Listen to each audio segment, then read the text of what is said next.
Donc, par rapport au Covid. Par rapport au Covid et à l'entrepreneur, je voulais qu'on en parle, mais dans des étapes. Première chose, c'est est euh, d'avoir une vision sur le Covid et sa place dans l'histoire. Sachant bien sûr que je veux parler de toute l'histoire, mais d'une partie de l'histoire et ce qu'a fait les crises pour le moment par rapport à l'entrepreneuriat, par rapport au développement, à l'innovation et par rapport à notre existence comme humain dans le monde. Donc, je voulais parler sur trois exemples simples. Premier exemple, c'est le Second World War, donc la Deuxième Guerre mondiale. Et bien sûr, c'est une des plus grandes crises dans l'histoire de l'humanité parce que ce qu'on a eu en termes de morts, en termes de, comment dire, de problèmes, de inhumanité dans cette guerre est inédite, mais en même temps, on laisse cette partie. Mais si on voit par rapport à la deuxième partie de l'image et l'image de développement de la technologie, cette crise a pu vraiment développer en grande partie l'innovation et la technologie comme on le connaît aujourd'hui. Il y a des choses qu'on a eues grâce à ça. Première chose, c'est le moteur jet des avions. On l'a eu grâce à cette guerre. On a eu le premier ordinateur grâce à cette guerre. On a eu le développement de l'Internet. Je ne dis pas que l'Internet a été développé, mais c'était aussi parmi les choses qui ont développé le développement, la technologie de l'Internet pour qu'on l'a aujourd'hui et qui a changé notre vie. On a eu des changements et des développements en termes de technologie, en termes de santé. On a eu des développements en termes de l'éducation, surtout vraiment des secteurs. Et que grâce à ça, on est aujourd'hui là. La deuxième, la deuxième qui est aussi importante, c'est H1N1. La dernière, c'était en 2009. On a eu, je crois, l'année dernière, je ne me rappelle plus. Mais on a eu pas mal de H1N1 dans le monde. Mais ce qui est important, c'est que grâce à ces crises de santé, on a pu quand même réduire un peu les dégâts qu'on a actuellement dans le Covid. Pourquoi? Parce que, spécialement dans celle de 2009, il y avait beaucoup de morts, ça a touché plusieurs pays, donc c'était une crise mondiale.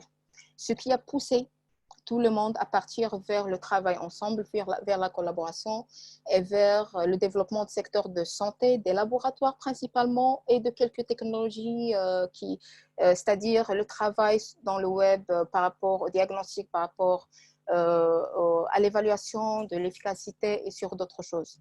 Une autre crise qui est aussi importante et qu'on a vécue pas très longtemps, entre 2007 et 2008, donc la crise financière, tout le monde sait que grâce à cette crise, on a l'écosystème de digital qu'on connaît actuellement. Une première grande modification que cette crise a créée, c'est que le pouvoir aux États-Unis est passé de Wall Street à Silicon Valley. Et lorsque je dis le pouvoir a passé, ça veut dire que le modèle de l'économie est devenu plus durable parce que d'après les statistiques, lorsqu'on a les organismes de financement qui sont la base d'un écosystème financier, économique, je veux dire, vraiment, l'économie n'est pas durable. Donc, ça a changé en grande partie comment le monde se développe. Mais aussi, on a eu un développement de l'entrepreneuriat qu'on connaît aujourd'hui grâce à cette crise. Pourquoi? Je vous explique. Cette crise, c'est un peu comme le cas actuellement. Pendant cette crise, on a eu un très grand nombre de personnes qui ont été licenciés de leur entreprise. Ils avaient des compétences, ils avaient de l'expérience dans les entreprises, ils comprenaient le marché, ils comprenaient comment ça marche. Et là, ils n'avaient rien à faire, ils sont restés chez eux. En restant chez eux, ils ont commencé à créer à trouver des solutions à des choses qui sont très simples de leur vie. Ils ont commencé à créer de l'entrepreneuriat. L'État, lorsque je parle de l'État, c'est principalement aux États-Unis, mais après, le mouvement est passé à tout le monde. L'État a compris qu'il faut, puisque là, on a plusieurs personnes qui ne travaillent pas, il faut que l'État renforce et aide ceux qui vont créer de l'emploi, donc à aider l'entrepreneuriat. Et c'est là où on a eu on peut dire, la boom de l'entrepreneuriat et aussi des startups, etc. Mais moi, je parle de l'entrepreneuriat en général et de l'entrepreneuriat social parce que aussi, on a le Grameen Bank comme modèle a montré sa durabilité grâce aussi à cette banque parce que c'était parmi les banques qui n'étaient pas très influencées par rapport à la crise de l'époque. Donc, on a eu aussi une compréhension que les entreprises, ils doivent aussi être actifs et être citoyens.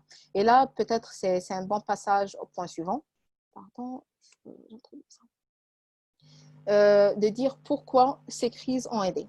Première chose, c'est que grâce à ces crises, les challenges ont évolué. Puisqu'ils ont évolué, donc les entreprises, ils ont compris qu'ils doivent changer ou mourir. Donc, ils ont commencé à changer, à innover, et les gens même, ils ont commencé à changer et à innover pour pouvoir survivre. Les gouvernements, lorsqu'il y a des crises, en général, lorsqu'il y a des crises, le gouvernement finance sans limite. Bien sûr, les secteurs qui sont les plus importants, comme actuellement la santé, le digital. Donc là, tout l'intérêt et les financements partent vers là où on a la crise. Donc, ça permet à l'écosystème de grandir rapidement et vraiment de se développer. Tout le monde collabore. Pourquoi? Parce que spécialement dans les crises qui touchent bien sûr tout le monde, pas ceux qui touchent un pays spécifique. Parce que tout le monde a la même vision, le même objectif et le même problème. Donc, c'est la seule situation dans laquelle tout le monde collabore et on a tout de open source, et comme le cas actuellement en COVID. Les entreprises sont au centre de la résolution de problèmes de stabilité.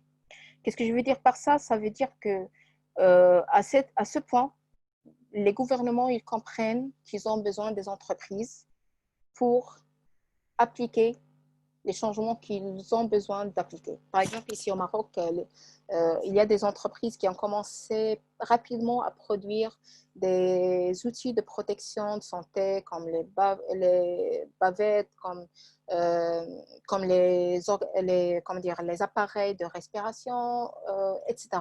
Donc, vraiment, l'État est là en général le financement. Elle veut faire, elle a les lois, elle a aussi l'écosystème international qu'elle collabore avec, mais elle a besoin des entreprises pour le mettre en place. Et aussi pour assurer la stabilité en termes de survie. Ça veut dire que là, si on n'avait pas les grandes surfaces, si on n'avait pas les organismes qui produisent l'agroalimentaire, les agriculteurs qui sont là et qui travaillent toujours et qui livrent, on n'aura pas de stabilité de la société parce que pour qu'il soit stable, on a besoin de manger. Maintenant, la question qui reste, comment cette crise va influencer le monde? Et là, je parle spécialement pour le Covid. J'ai essayé, bien sûr, de résumer ici, donc je passerai rapidement, mais aussi à la fin, s'il y a des questions, on peut s'arrêter.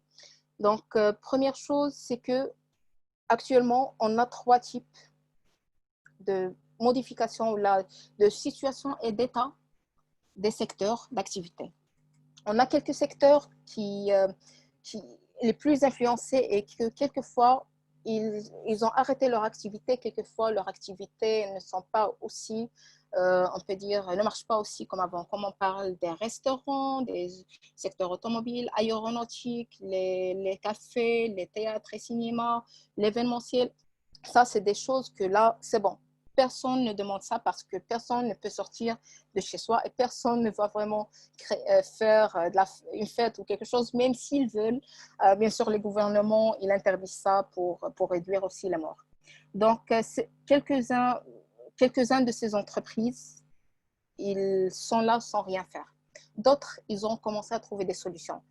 Par exemple, au restaurant, j'ai découvert que dans quelques pays, les restaurants qui existaient, que là, ils sont fermés, ils ont commencé à travailler sur les kitchen clouds. Ça veut dire, c'est un kitchen, c'est une cuisine en ligne où on a plusieurs restaurants, oui, où on a plusieurs restaurants qui sont là à produire et qui vont tous dans ce cloud, dans cet espace digital. Et d'autres qui ont commencé, par exemple, Nawal, il vient de parler du secteur de formation et consulting. Oui, exactement, c'est aussi parmi ceux qui s'arrêtent quelquefois qui sont influencés, parce que d'après les études, ils sont très influencés. Mais en même temps, c'est des secteurs qui doivent se préparer parce qu'il y aura un grand besoin après des confinements, après, je ne vais pas dire fin de crise, parce qu'il faut se lancer avant fin de crise, mais on trouve par rapport à la formation, par exemple, là, tout le monde forme en ligne.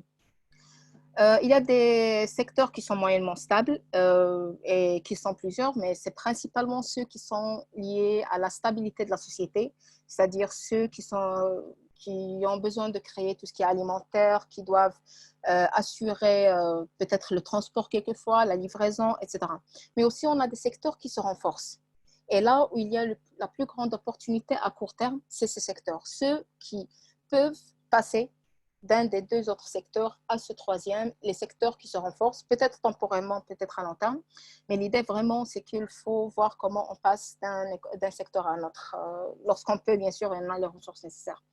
Donc là, j'ai cité quelques-uns seulement, c'est la prestation de livraison. Là, tout le monde commence à demander la livraison et on commence à voir la culture, ce qui veut dire qu'on aura aussi la livraison qui grandisse après.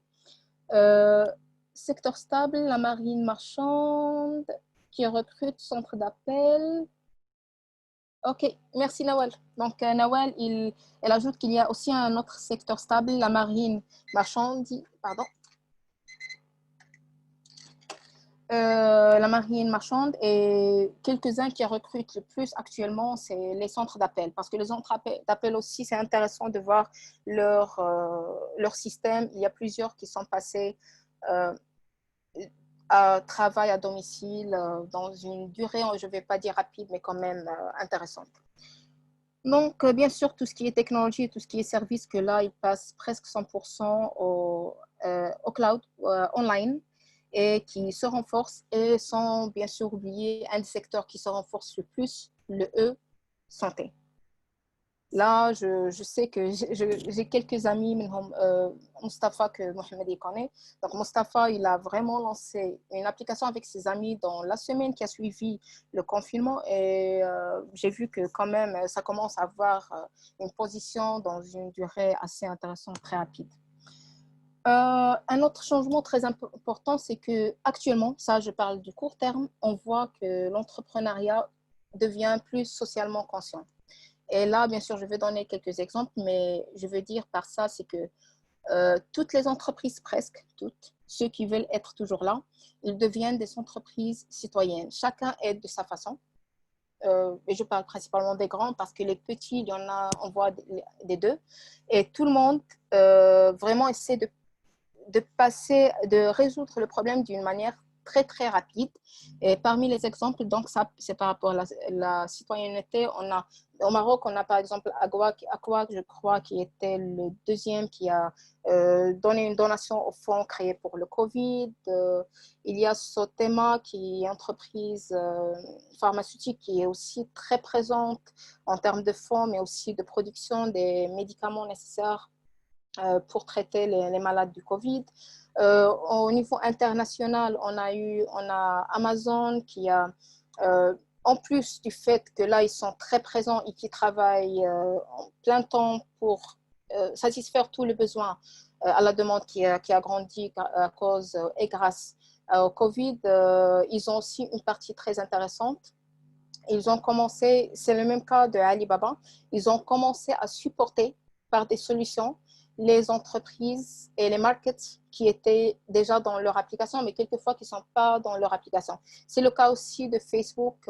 Ils n'ont pas encore donné les détails, mais je sais qu'ils lancent un financement pour les entreprises dans tout le monde qui sont les plus touchées, en plus du programme qu'ils lancent avec Bill and Melinda Gates Foundation, dans lequel ils sont en train de travailler ensemble pour trouver un vaccin et ils financent de leur fondation. Je crois que c'est parmi les plus grands financements par rapport au vaccin, si je ne me trompe pas, mais c'est parmi les plus grands dans tous les cas, pour trouver ces vaccins. J'ai mis un exemple, je m'excuse, j'ai dû mettre cet exemple, mais l'idée ici, c'est plus le message derrière, pas vraiment l'activité. Donc, cette entreprise qui est aux États-Unis, c'est une entreprise de bière et qui a, puisque là, bien sûr, la bière n'est pas aussi demandé comme avant parce que les gens ne sortent pas beaucoup de leur maison. Ils vont consommer, mais ils vont consommer dans des petites quantités. Et en plus, cet organisme, il avait un fonds à côté qui était dédié principalement dans le secteur de entertainment, c'est-à-dire divertissement, événementiel et sport.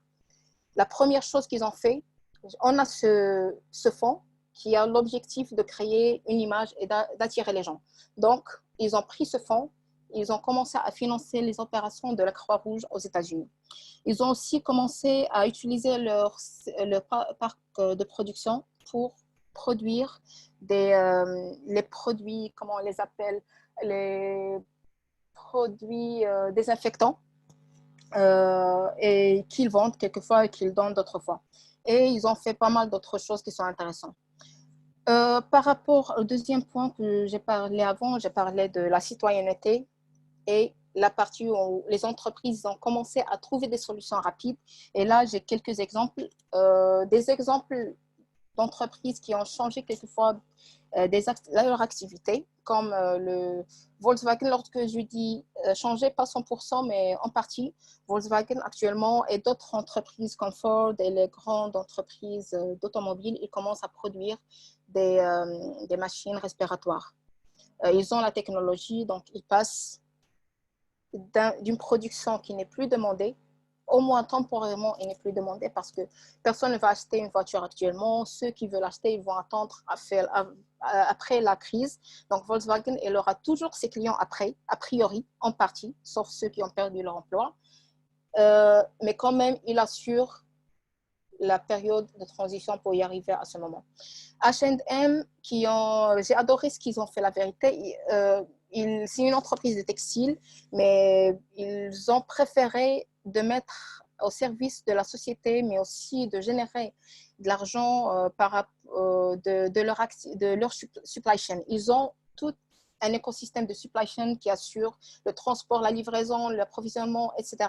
de leurs produits. Donc, ils ont utilisé le même réseau pour faciliter le supply chain des outils médicaux comme les bavettes, comme les machines respiratoires et autres. Je ne vais pas donner tous les exemples. Inditex, qui est en Espagne, qui ont commencé à produire les habits pour les médecins. Et pour Inditex, ce qui est intéressant, c'est qu'en plus, ils sont en train plutôt d'étudier la possibilité de passer d'une entreprise en textile à une entreprise en textile et en produits, en habits des professionnels de médecine, parce que là, ils apprennent l'expérience, ils ont une opportunité pour apprendre et ils veulent faire agrandir leur marché après la crise. Et EasyJet, donc je finis par ça, EasyJet et d'autres organismes aéronautiques, plutôt de transport aéronautique, ce n'est pas la production des avions, ils ont dû, licencier pas mal de leurs employés. Donc, pour quand même gérer l'opinion publique, ils ont formé ces personnes qu'ils ont licenciées pour qu'ils deviennent des bénévoles et des professionnels dans les hôpitaux. Et là, leur personnel, ils travaillent dans les hôpitaux, ils aident dans cette période du Covid. Un autre changement simple, donc j'ai mis la photo parce que c'est une photo d'une manière ou d'une autre réelle actuellement. Donc par rapport aux pratiques de travail, on voit plusieurs modifications de pratiques de travail, mais il y a le travail à domicile qui est pour la première fois lancé dans quelques entreprises. Pourquoi c'est intéressant? C'est parce que là, les entreprises, elles apprennent à accepter que quelqu'un travaille chez soi et il est employé pour le travail qui travaille chez soi. Il commence à créer l'organisation nécessaire pour qu'il y ait des personnes qui travaillent peut-être à distance, que je peux suivre, que je peux vérifier la performance, que j'ai des indicateurs pour les suivre. Donc, il y a un changement de l'organisation en elle-même du travail et de l'évaluation du salaire des personnes qui travaillent. C'est le même point suivant. Donc, les réunions en ligne aussi qui augmentent beaucoup. Et là, ça permet aussi l'écosystème de tout ce qui est réunions en ligne et conférences en ligne de se développer. Juste hier, j'ai partagé déjà, il y a une solution locale ici au Maroc qui se lance. Inch'Allah, on espère que ça va grandir. Donc, ils sont dans l'étape de test. Donc, ceux qui sont intéressés, vous pouvez entrer dans ma page et utiliser et aussi donner votre avis à cette entreprise que je salue déjà. Il y a aussi une autre pratique très importante de travail qui commence maintenant. Tout le monde, il doit faire ce qu'il faisait ou quelquefois plus avec moins de ressources. Même les investisseurs qui investissaient avant dans les startups, actuellement, ils demandent à ces startups de faire la même chose avec moins de fonds parce qu'eux, ils n'ont pas assez de fonds pour investir dans ces startups. Donc, on part vers une plus grande efficacité. Je passe sur ça parce que c'est le plus important, on l'a dit. Mais on n'a pas oublié que là, on a un grand changement qui peut être négatif ou positif, c'est les chômeurs. J'utilise le mot chômeur, mais ce n'est pas vraiment chômeur. On a plusieurs personnes qui ont des compétences et qui quittent des entreprises et qui peuvent revenir à l'entreprise ou non et qui seront là à ne rien faire. Ils ont une connaissance de marché, ils ont des compétences, ils ont pas mal de choses. Qu'est-ce qu'ils vont faire? On va voir. Moi aussi, je ne suis pas sûre. Mais a priori, c'est une opportunité entrepreneuriale très grande. Si vous vous rappelez, j'ai parlé de la crise 2008. On peut avoir la même situation où on peut avoir des personnes qui ne font rien dans la société.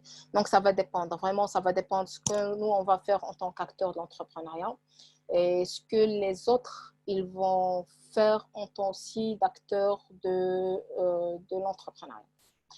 Donc, pardon.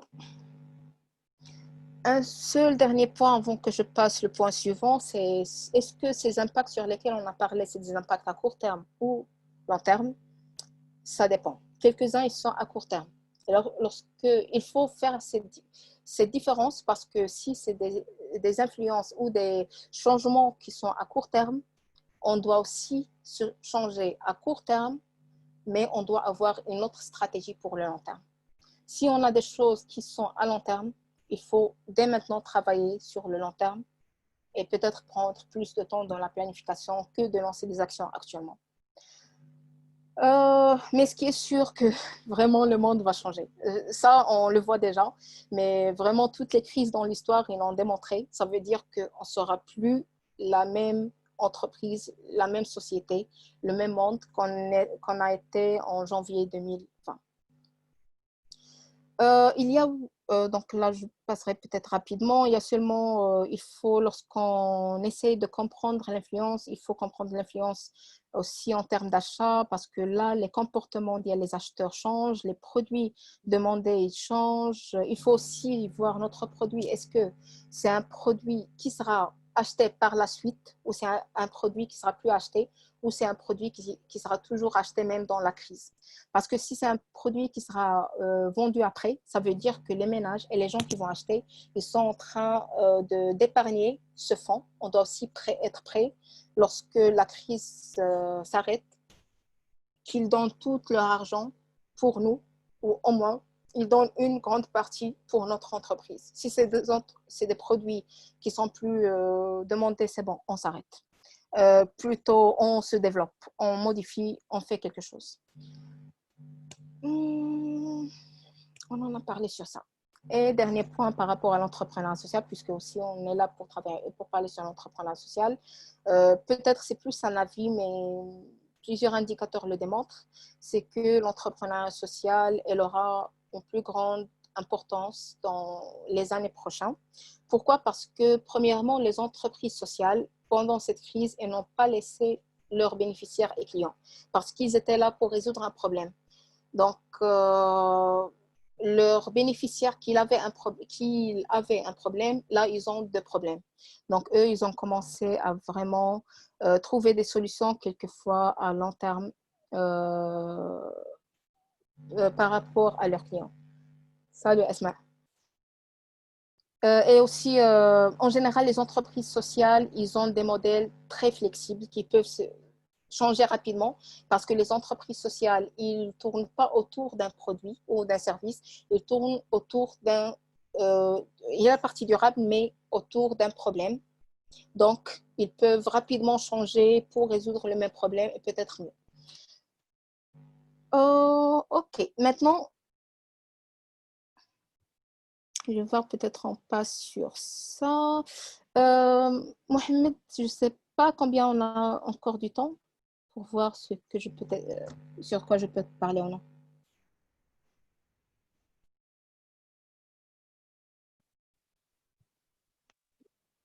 Il nous reste encore une dizaine de minutes, voire 10 à 15 minutes. Donc, ok, donc je crois que je passe le dernier point qui est qu'est-ce qu'on doit faire.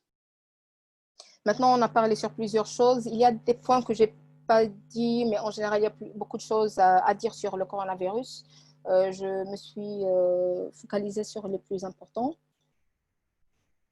Il y a Nawal Bekri qui dit qu'au Maroc, Chada FM, qui est un des radios les plus, on peut dire, connus ici au Maroc, et qui supporte les TPE gratuitement avec des publicités. Ça, c'est une information de plus. Merci, merci Nawal, la supportrice comme toujours. Donc, maintenant, qu'est-ce qu'on doit faire? J'ai quelques recommandations. Bien sûr, je ne dis pas que c'est ce qu'il faut faire. Ça dépend de l'entreprise, ça dépend de l'activité, ça dépend de où on est. La première des choses, avant de passer à ces recommandations, c'est qu'il faut comprendre mon marché sur ces 3 points. Il faut que je mette un tableau. Moi, je le fais comme ça et je suis toujours en train de travailler sur ça. Je n'ai pas encore fini. Mais j'ai organisé. Okay. Donc, j'ai organisé en 3 colonnes. Une première colonne pendant la crise. Pardon. Pendant la crise, juste après la crise et new normal. Ça veut dire qu'actuellement, on est dans la crise. Qu'est-ce que je fais dans ma crise? Quelles sont mes activités? Est-ce que mes activités sont demandées dans la crise? Sinon, qu'est-ce que je peux faire dans la crise?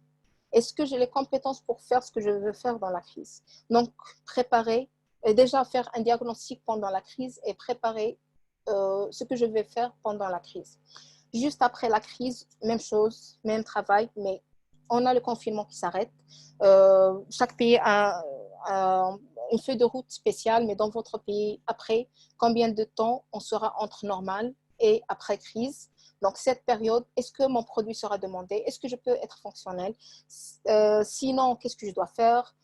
Juste après la crise, est-ce que j'ai les compétences pour faire ce que je veux faire? Et lorsque tout est fini, on revient à la vie normale. Est-ce que mon activité deviendra la même? Est-ce que ça va changer? Et même activité. Mais vraiment faire un diagnostic, voir où je suis, où je veux aller et comment je vais aller. C'est un peu une stratégie d'une manière ou d'une autre. Donc, quelques hados, c'est plus des actions. Donc, ça va dépendre des entreprises. Première chose et première action en urgence à faire pour les entreprises, c'est de réduire les coûts. Vraiment parce qu'on ne sait pas quand la situation actuelle va finir. Donc, la crise peut, dans quelques pays, on parle du confinement qui va finir en mi-juillet. Je crois la France, l'Espagne aussi. Au Maroc, on parle du 20 mai. Mais ça, c'est juste pour la fin du confinement. Mais est-ce qu'on va reprendre l'activité normale? Non, c'est sûr, parce que quand même, il y a toujours le risque. Donc, il faut réduire les coûts, spécialement les charges fixes. Il faut trouver une solution pour réduire, quelquefois par négocier avec nos fournisseurs, avec le locataire ou autre. Mais vraiment, il faut savoir comment je peux réduire mes coûts. Il faut bénéficier des stimulus fiscaux et des fonds d'aide.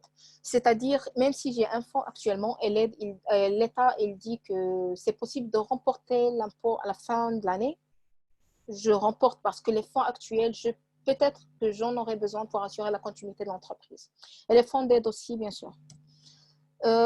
Deuxième chose, c'est la budgétisation et c'est lié au point avant, il faut savoir combien j'ai d'argent, c'est-à-dire que je peux toucher actuellement, combien j'ai dans mon compte et combien je crois que je vais recevoir dans les mois prochains. tous mes plans des mois prochains, ils doivent être basés sur ceux que j'ai dans la banque et que j'ai dans la caisse. Et avoir des scénarios si je ne reçois pas l'argent que mes fournisseurs doivent payer. Donc, je dois faire budgétisation et savoir à quel mois j'aurai besoin de l'argent pour aussi demander les fonds de l'État, pour demander ce que j'en ai besoin, pas beaucoup, parce qu'après, je vais rendre, c'est mieux de demander seulement ce que j'en ai besoin. Comprendre sa clientèle, comprendre la clientèle, qu'est-ce qu'il va faire maintenant, qu'est-ce qu'il va faire après et qu'est-ce qu'il va faire après lorsqu'on revient à la vie normale. Trouver les plans de reprise d'activité de votre pays. Chaque pays, presque, on voit maintenant au Maroc, c'est déjà en ligne dans quelques journaux, mais en général, on parle de 100 jours de reprise, je crois, après le déconfinement, reprise d'activité normale, a priori prévisionnelle, juillet, je crois. Donc, il y a quelques, je n'ai pas encore lu en détail, c'est pourquoi je n'ai pas exactement les dates, mais en général, vous allez trouver ça. Il faut l'avoir, il faut avoir des plans de l'entreprise qui part aussi avec, qui se synchronise avec ce plan. Faire quelque chose pour la société, citoyenneté. Pourquoi? Parce que les clients ne vont pas oublier. Si vous faites quelque chose de bon actuellement, ils ne vont pas l'oublier. Si vous faites quelque chose qui n'est pas bon actuellement, ils ne vont pas l'oublier. Donc, c'est la réputation. Mais en même temps, c'est aussi une valeur que vous passez à vos employés. Parce que si on a une entreprise qui est ici active et qui aide et qui a fait son mieux pour ne pas licencier les maximums, mais qu'elle a licencié lorsque c'était nécessaire pour que, quand même assurer qu'il y a quelques personnes qui reçoivent leur salaire, même ceux qui quittent, ils vont savoir que cet chef d'entreprise, il a fait son mieux et qu'il n'avait pas le choix. Comprenez le changement de votre secteur et les opportunités. Personnellement, je fais pas mal de recherches. J'ai trouvé des informations intéressantes d'Ibisworld que je vous encourage. Ils ont des explications de la situation actuelle dans différents pays du monde, pas nécessairement tous les pays, mais les grands pays, par secteur. Dans chaque secteur, il explique la situation actuelle et aussi l'opportunité de secteur. Donc, je vous encourage à voir ça. Maintenant, ça c'était en urgence. Avant le confinement, là avant le confinement, on a pas mal d'actions et il faut se former et former son équipe. Il faut redéfinir la vision et le problème. Vraiment, il faut revoir la fin ou quelquefois revoir le trajet pour y arriver à la fin. C'est-à-dire, mon objectif d'entreprise, c'est ça. Maintenant, on n'est plus comme avant. Comment je peux l'atteindre, mais selon la situation actuelle, et peut-être plus rapide, parce que la crise actuellement, quelquefois, c'est une opportunité pour les entreprises. On a aussi les marchés, là, le rapport des forces qui change dans les marchés. On a les marchés qui deviennent qui acceptent plus les entrants au marché et vraiment les marchés changent. Et revoir aussi le problème pour les entreprises sociales. Donc, engager des nouvelles activités digitales ou santé. Si on peut engager quelque chose actuellement, c'est bien de l'engager. Pourquoi? Parce que ça va, nos clients, ils vont se rappeler qu'on est là, qu'on existe. C'est bon, là, notre activité ne marche pas, on ne va rien faire en attendant. Bien sûr, ça va dépendre des entreprises, mais si vous pouvez passer à des choses que les gens ils ont besoin. Digitaliser vos processus et services lorsque vous pouvez. Bénéficier des aides de l'État. S'il y a une aide, bénéficier, mais aussi avec une réflexion, une préparation pour que ce que je prends, je redonne à l'État. Travailler vraiment sur un benchmarking, ce que font des entreprises qui ont la même activité ailleurs, pas nécessairement seulement dans votre pays, partout, et les opportunités du marché, la suite. Différencier entre les opportunités temporaires et celles à long terme. C'est très important pour savoir aussi ce que vous allez faire maintenant, mais sans investir beaucoup, et les choses que vous pouvez investir parce que ça va vous aider à long terme. Et vraiment mettre en place un processus de créativité, de problem solving rapide, parce que on peut avoir une autre crise. On ne sait pas le coronavirus, est-ce qu'elle va revenir en 2021. On doit avoir un processus rapide de changement, de compréhension des résolutions du problème. J'ai mis deux exemples, le sprint et le human-centered design, ou la design thinking, quelquefois on l'appelle. C'est des outils que vous pouvez utiliser. préparer le processus de changement, d'innovation et de l'innovation continue. Essayez de comprendre comment vous allez faire le changement dans tous les niveaux. Par rapport à votre marché, à votre clientèle, par rapport à l'interne, comment vos employés vont accepter le changement, comment changer la culture de l'entrepreneuriat, comment. Je dois être préparée. Donc là, je prendrai seulement un ou deux rapides. Ah oui, ça c'est très important, le dernier point. Les autres, c'est un peu le renforcement de même idée, ce qu'on a dit avant. C'est analyser vos capacités en tant qu'entreprise et vos employés et vous préparer. C'est sûr que personne ne peut switcher rapidement, mais bénéficier du fait qu'actuellement, tout est gratuit. Toutes les formations sont là. Chaque jour, moi, je vois des formations en stratégie superbes. Je vois des formations dans le design thinking. Je vois des choses superbes que vraiment, il faut, il faut bénéficier de cette opportunité. On n'aura pas une opportunité similaire, au moins dans les quelques années prochaines.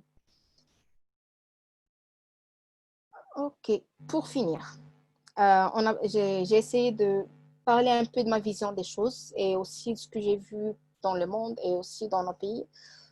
Mais est-ce que le COVID-19 est une crise ou catalyseur en anglais? Vraiment, ça va dépendre. Ça va dépendre. C'est chacun va décider est-ce que cette crise sera une crise pour son entreprise ou un catalyseur de son activité.